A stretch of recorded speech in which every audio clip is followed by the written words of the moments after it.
Some of the most common causes I find are family breakdown. It could be that a family has restructured and there's a step parent involved, and a lot of the time there's conflict in those new relationships when young people get to those teenagers years, when there's obviously going to be conflict anyway.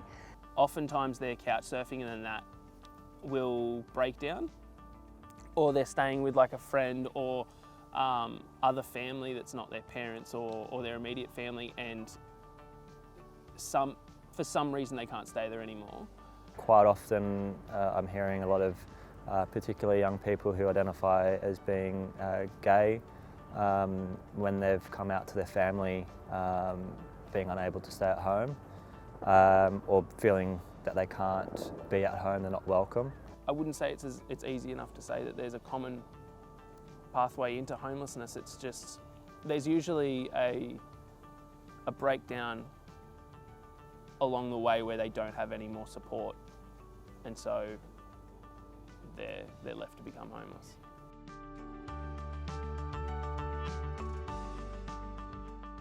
I find what's really unique working with young people is that we're in a space where they're at more of their start of their journey, and so it's a really good way to implement lots of specialised early intervention strategies. I mean, the goal is to prevent further homelessness and just create a more positive life well-being. Just the caseworkers and the staff, they were really supportive. Even the casual people that would come in, like casual staff. I'm just really friendly. I'll just sit with them. Hey, come watch TV with me. Just sit with them, talk to them. But they just made me feel safe, and I knew that they were going to help me. And yeah. A lot of youth workers probably go down the path of being a fixer. That's not the role of a youth worker. The young person is the master of their life. They have all the answers. They just need to find out how to get there, and our role is to help them with that. I think it's really important that workers set really clear boundaries, really clear expectations, and they really role model for these young people to really thrive. I mean, we're the people that are there on the ground supporting them, and these are the people that, you know, we're working with every day. And so if they see us doing the right thing, then hopefully they'll follow.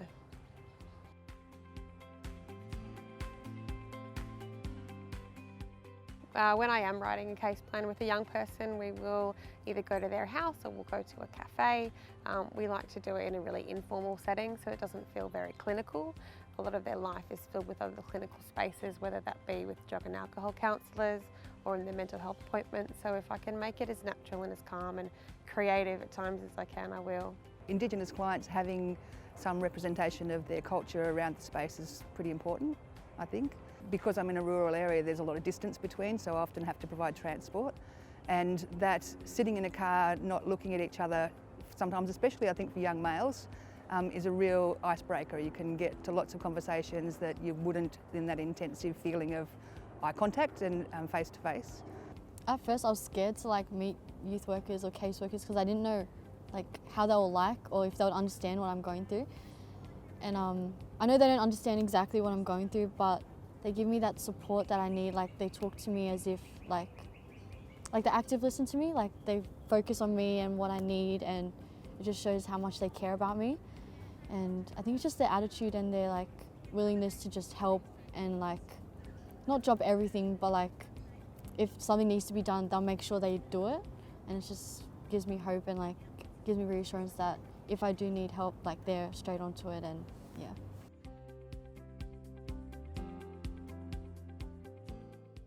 Some of the common challenges and difficulties we have is young people so impacted by their mental health or trauma in general that they can't get to a level where they need to be for our program. They need to be independent. They need to be able to manage their finances and properties and things like that. So that's where a lot of young people fall down. Lack of income, I would say. Under 16's probably consent as well. If we don't have parental consent, then we can't work with them if they're under 16. So you'll have a lot of kids who are not living with their parents, but their parents relinquish care, but they've still got parental responsibility, and we're not able to work with that young person because we don't have consent. I think a practical barrier working, with young people is that the larger society do have a lot of stigma attached, especially to youth. They don't see that as particularly a homelessness problem. And so when you're looking at re-enrolling these young people into school programs or employment programs, they don't quite see the value that that young person might add to their organisation or to their school.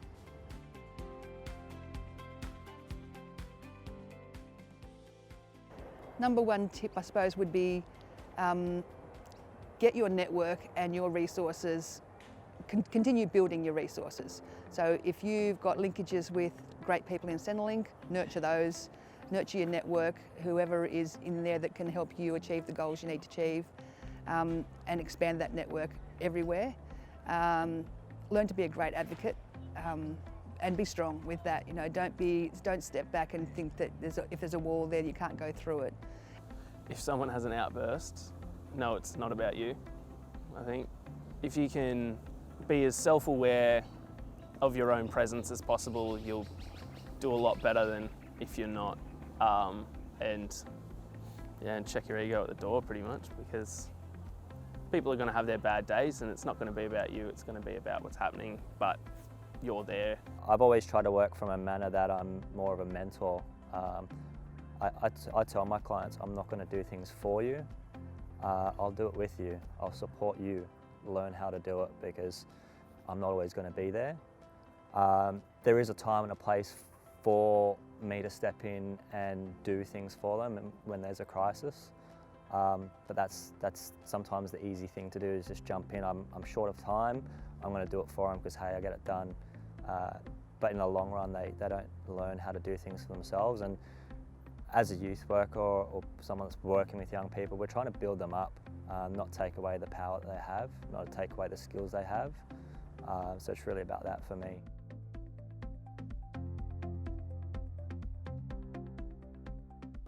It's a great career path to be in, and it really does make a difference, and it changes so many people's lives. I know sometimes, like if you're working in this industry, you don't really get shown how much appreciation you get for helping young people, because sometimes young people, they like close themselves off and they don't really show you how much they appreciate you.